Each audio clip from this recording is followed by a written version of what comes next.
Hello and welcome to the FlexPro YouTube channel. If you're new here, be sure to subscribe. And as always, be sure to let us know what you want to see next in the comments below. This week, we're kind of tailoring off one of our old videos, which was busting common fitness myths. And to elaborate on that, we're going to bust the myth, do carbohydrates make you fat? This is one of those things that we've all heard. Don't eat carbs before bed. Carbs make you fat. You should try keto. And ultimately, carbohydrates have got kind of a bad rap over the past 5 years. So we're going to take a deep dive into, are carbs actually going to make you fat? Or are we completely missing something that could be helping us in our overall quality of life and also helping us get in the best shape of our life? So let's find out. Carbs do not make you fat. And I'm gonna probably have to watch my back because the keto police might come after me with their batons made out of cherry-picked research articles. But I don't care because the carbohydrates themselves are not what make you fat. If there's one thing that's true, that has always been true, is that the human body, human cells, the mitochondria in our cells prefer glucose as their fuel source, really to thrive, to bring that high energy from your cellular level up through the tissues, the organ systems, and then the entire organism. When people talk about other fuel sources in the body, like using just fatty acids for fuel and not using glucose, this is actually a survival mechanism in the body. It is not a method for thriving. It's not a method for producing really great health in your body. The carbohydrate metabolism is extremely efficient at producing health in the body. Carbs themselves are not going to make you fat. Glucose does not make you fat. Fructose does not make you fat. Here's what makes you fat. Developing insulin resistance over a long period of time due to overconsumption of calories in general and lack of nutrient density in the diet. They go hand in hand because really the energy part is just half of the equation. You can consume a lot of energy as long as your body is healthy enough to actually metabolize that energy and put it to use, allow it to flow from the cellular level up through the organism level. And I'm actually just looking to provide you guys with information so that you can make an educated decision for yourself about whether or not what I'm going to tell you will work for you. All right, that's what we're trying to do here. And really what we're trying to discuss is whether or not carbohydrates should be included or excluded from your meal plan, or at least greatly minimized. And I am going to take the side of carbohydrates need to be included, and for me, they actually need to be included to a large degree for long-term success. And you see, that's the key here, because I'm only interested in long-term, permanent success. We need to learn not to exclude them. There is too much of a pull of carbohydrates on us every single day for us to say, hey, I'm just going to avoid them forever, because that's not realistic, and as a matter of fact, it's setting you up for long-term failure. And I will say this, back to the ketogenic diet fanatics, if you have found great success there, then I want you to continue to eat that way. And it might sound strange coming from me, but it's true. Again, I'm only seeking what works for you in the long term. If you've been able to do it for 3 years, 5 years, 10 years, then by all means continue to do that, because there are differences between people, and I'm not saying that mine is the only way. This is not a dogmatic video. I'm saying that my way is a way that works, and it likely is going to work for you, but if you found success other places, then continue to do that. So I'm suggesting we have to learn ways that we can coexist with carbohydrates and not exclude them from our meal plans. And I think there's a few ways that we can actually do this, okay? The first is discerning between the different types of carbohydrates, because there's really 3 main types.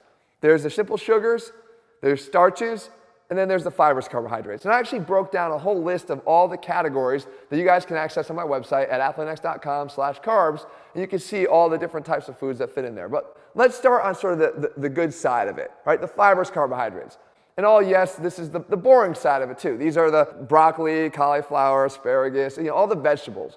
But what they provide is a more stabilizing effect on your blood sugar and ultimately insulin, because of the additional fiber that they bring to it. And also because of the fiber and the presence of fiber, they have a bulking effect so that they actually tend to fill us up a lot faster than the starchier or more sugary carbohydrates do. So they are actually on the more of the satiating side if we were to stick there. On the other side of the spectrum here are those simple processed sugars, right? These are the things that you need to try to avoid. And I mean avoid at all costs, as much as you possibly can. These are also the types of foods, right, the simple sugars, the treats, the desserts that people reach for when they're looking for a cheat meal. And you've heard my stance on cheat meals before. I don't believe if you're looking to get as lean as possible that cheat meals should be a regular part of your routine. And that's why you've heard before, probably I don't have these cheat meals hardly ever. I have carrot cake once or twice a year. I don't often delve into these because I know the potential pitfalls that come along with delving into this area of carbohydrates too often. But then there's that tweener area, and that is the starchy carbohydrates, which, by the way, are still sugars. But because they're strung together into more complex chains, their impact on our overall blood sugar levels, and then ultimately, again, insulin, is going to be blunted because of that. And it takes a little bit longer for our bodies to digest these and break them down, so those effects are altered. However, this is still probably the biggest area of risk for us because these are the foods that are healthy. The grains, the oats, pastas, rice, right? All the things you saw me eat in that daily meal plan. But because they're sort of healthy, we think we're doing the right thing, but they provide all those same risks that come along with it of overconsumption, not feeling full from them. So this is where we tend to go off the rails. So if we have an understanding there, we want to learn how to stay here more in the areas of the fibrous and the starchy carbohydrates and get away from those sugars, but know how to be respectful of how we eat them. The next thing is adopting a technique for dividing your plate and how you lay out your foods when you make your selections. Because here I think there's something very powerful we can do. I talk about this plate division. You actually start by putting 1/3 of that plate allocated to your protein.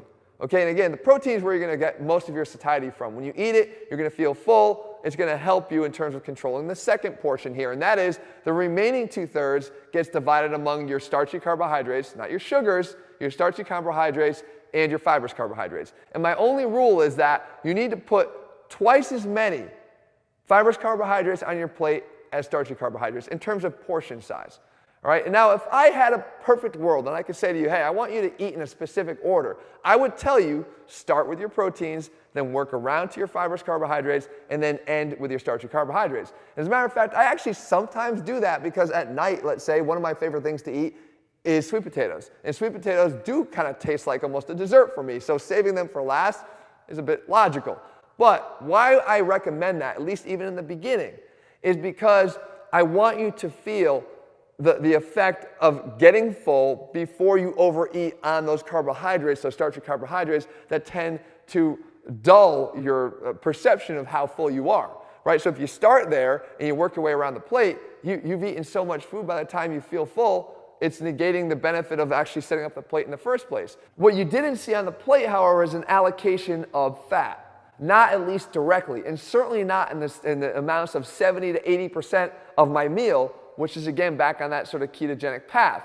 Guys, I do not feel that when you're trying to lose fat, which is ultimately going to require you to be in a hypocaloric state, that choosing the most calorically dense macronutrient, fat, right, 9 calories per gram versus 4 calories per gram for protein and carbohydrates, I don't think that's the way to go. And I've said it before, I think that a lower fat approach, provided it's in an adequate amount, because I went the wrong way as a kid. I went to a completely no-fat diet, and I paid the price for it. I've talked about that a lot in the past.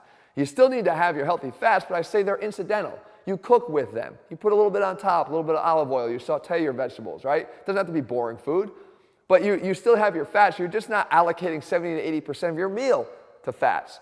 And again, the savings that you get calorically on a gram per gram basis are going to help you become hypocaloric and ultimately lose fat. And that's where I think, again, you're going to find more long-term success. But as you can see here, guys, excluding carbohydrates from your diet is likely not going to give you the ability to sustain whatever plan it is that you're following right now. And though you might see short-term success, though your ketogenic approach might allow you to lose a rapid amount of weight, though cutting carbohydrates is likely to drop a lot of water weight early on, all these things that make you feel success quickly and feel that you're tempted to continue to eat that way, again, I'm asking you to look more down the road. I want that long-term approach, and the one that you're going to be able to adopt, maybe from watching this one video. You say, I'm finally going to do what Jeff said here. I'm going to try to do this.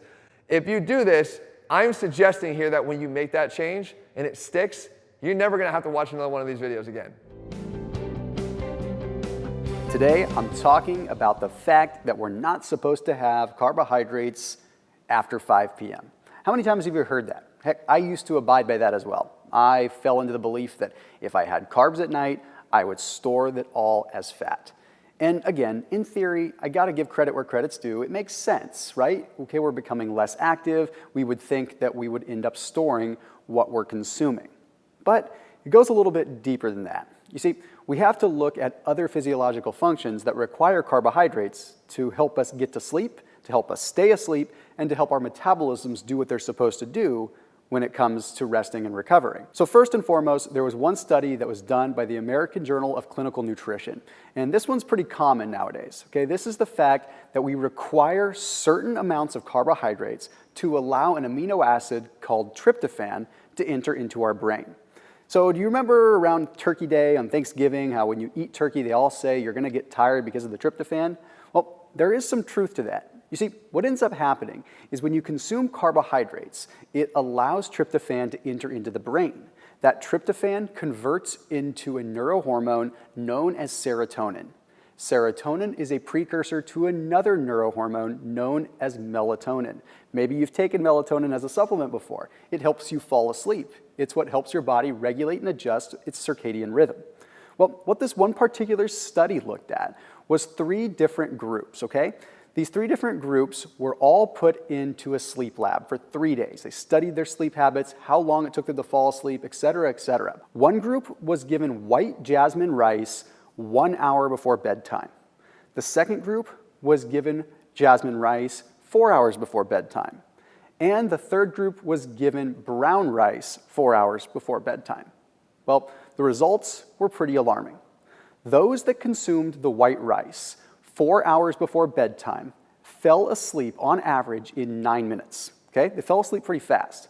Then the next group, the one that consumed the white rice 1 hour before bedtime, fell asleep in about 15 minutes.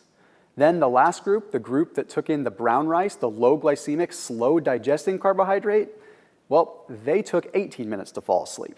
So what they ultimately concluded from this study was that eating carbohydrates about 4 hours before bedtime in a relatively high glycemic state, like white rice carbs, induces you to fall asleep a lot faster. It improves your sleep onset lapse time, which is very, very important. We all know that the more you sleep, the more fat you're essentially going to burn. Okay, now the next thing we have to factor in is a lot of people think that their metabolisms naturally slow down while they're asleep. And again, in theory, it makes sense. Okay, we're not moving, we're resting, we're sleeping. Why would our metabolisms increase? Well, the Canadian Journal of Applied Physiology says otherwise.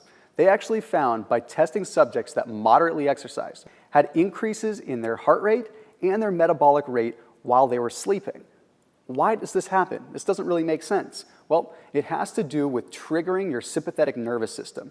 You see, when you work out, or even when you work out just a little bit, you trigger adrenaline, noradrenaline, cortisol, epinephrine, norepinephrine, all of these hormones and modulators that trigger our sympathetic nervous system to be a little bit wired, make you a little bit crazy on the inside. Well, that little bit of craziness on the inside triggers when you are asleep. And that means that your heart rate's going to increase, your respiratory rate's going to increase, and your metabolic rate, consequently, is going to increase, meaning you're going to burn more fat while you're asleep. So don't fall into the trap thinking that you're going to go all dormant when you're asleep, because in reality, if your body's recovering, you're going to actually be quite active. Okay, the third one that I want to talk about is brain activity. And you might be wondering, Thomas, why the heck does brain activity matter when it comes to burning fat or when it comes to actually having my carbs at night? Well, you see, our brain actually draws carbohydrates from our liver while we're sleeping. See, our brain is a portion of the body that remains very, very active while we're asleep. And if the brain is active, it can actually signal other hormones and signal other things to happen throughout the body that are going to allow you to burn more fat. So by consuming carbohydrates a few hours before bed, you restore that liver glycogen that directly feeds the brain. Even if you're on a low carbohydrate diet, simply allocating your carbohydrates to the evening is going to allow your liver glycogen to send the signal to your brain, fuel the brain, so the brain can stay active and send the signals to the body that the body needs to actually regulate metabolism and burn fat. So I hope that that's enough to convince you that your carbohydrates might be best in place shortly before you go to bed. Well, there you have it, guys. We hope that answers any questions you have in regards to carbohydrates, how to utilize them in your fat loss journey, and also might make you reconsider what you're going to eat before bed. As always, let us know down below what you do want to see next. We love hearing your feedback and we love talking to you guys. Have an absolutely amazing week and crush it.